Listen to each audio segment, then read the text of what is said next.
سورہ کہف کی فضیلت۔ جمعے کے دن سورہ کہف کی فضیلت۔ جمعے کے دن سورہ کہف کس وقت پڑھیں؟ جمعے کی نماز سے پہلے یا بعد میں؟ اس بیان میں آپ یہ غور سے سنیں۔ ویڈیو کو ضرور لائک کریں۔ سورت کہف الحمد سے شروع تھی تو سورت سابقہ الحمد پر ختم ہوئی۔ ربوط حرف بحر لفظ بلفظ ظاہر ہے۔ اس سورت کے اندر رسول اللہ صلی اللہ علیہ وسلم کا معراج اول ذکر ہوئی اور قرآن بعد میں۔ اس سورت میں قرآن کا معجزہ پہلے ذکر ہے اور دیگر معجزات بعد میں۔ قرآن کریم کے دو مسئلے خالقیت الحمد سے شروع مائدہ کے اخیر میں ختم، ربوبیت کا مسئلہ انعام سے شروع اسراء پر ختم، اور تیسرا مسئلہ کہ برکات ڈالنے والا، چیزوں میں اثرات پیدا کرنے والا، قدرت اور سلطنت مطلقہ پر متمکن ذات جل جلالہ ہے، وہ شروع ہو رہا ہے سورۃ کہف سے۔ سورہ کہف مکی ہے، 110 آیات اور 12 رکوع ہے، نزول میں 69 ہے اور موجودہ ترتیب میں قرآن کریم کی 18ویں سورت ہے۔ اللہ، سورہ کہف یہ ان سورتوں میں سے ہیں جو الحمدللہ سے شروع ہے، اور احادیث میں اس کے بڑے فضائل آئے ہیں۔ جو شروع کے 10 آیات یاد کر لے اللہ اس کو دجال کے فتنے سے بچائے گا۔ عن ابی الدرداء رضی اللہ عنہ عن النبی صلی اللہ علیہ وسلم قال من حفظ 10 آیات من اول سورة القاف عصم من الدجال، رواہ مسلم و ابو داود والنسائی والترمذی۔ ابو درداء کی ایک روایت مسند امام احمد میں ہے، من قرأ 10 الاواخر من سورة القاف عصم من فتنة الدجال، آخری 10 آیتیں بھی ہیں۔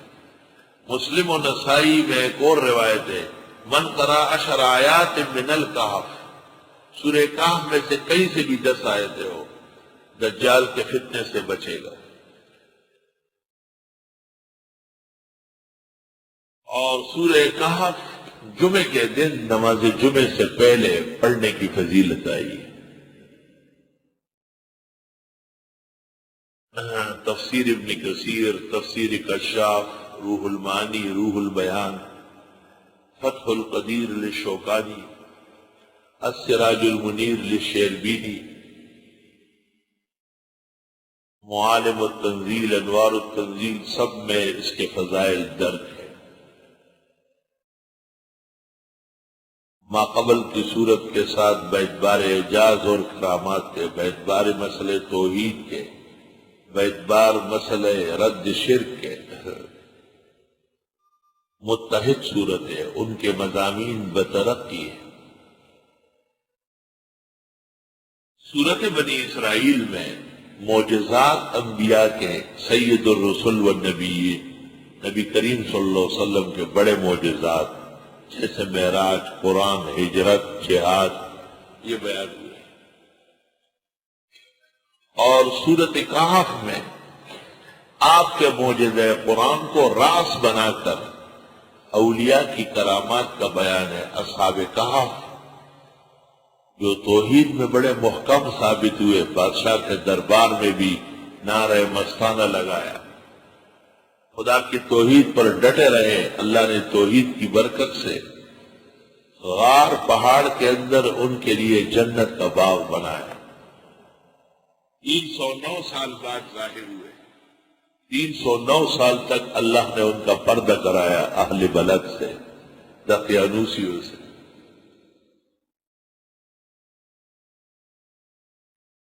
جس طرح پیغمبر کے معجزات برحق ہے لیکن وہ متصرف اور غیب دان نہیں، اس طرح اولیاء کے کرامات برحق ہے لیکن وہ نفع و ضرر کے مالک نہیں۔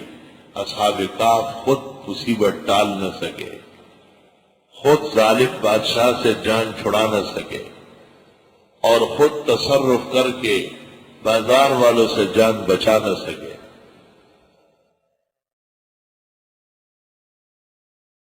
ہر دونوں صورتیں اعجاز اور کرامت کے اس بات میں ہیں، اور انبیاء سے اور اولیاء سے قدرت، تصرف، غیب دانی کی نفی میں ہے۔ اے پیغمبر، اصحاب کہف کو دیکھے، ان کو شہر کا حال معلوم نہیں، وہ موسیٰ علیہ السلام خضر کو نہیں جانتے تھے اور خضر سارے جہان کو نہیں جانتا، ذوالقرنین مشرق و مغرب سے بے خبر تھے، اور اے پیغمبر آپ بھی غیب دان نہیں ہیں۔ مزید بیانات کے لیے ہمارے چینل کو سبسکرائب کریں، ویڈیو کو لائک کریں۔ شکریہ۔